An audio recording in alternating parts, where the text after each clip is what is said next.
You ask Tiger to solve. This deals with linear equations with one unknown. The final result is b equals -5. Let's solve it step by step. Group all b terms on the left side of the equation. Subtract 6b from both sides. Group like terms. Simplify the arithmetic.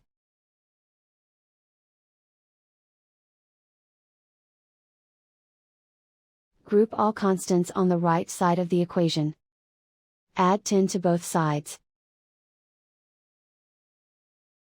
Simplify the arithmetic.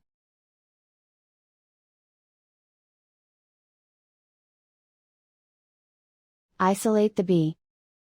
Divide both sides by -2. Cancel out the negatives. Simplify the fraction. Move the negative sign from the denominator to the numerator. Find the greatest common factor of the numerator and denominator. Factor out and cancel the greatest common factor. And so the final result is b equals -5.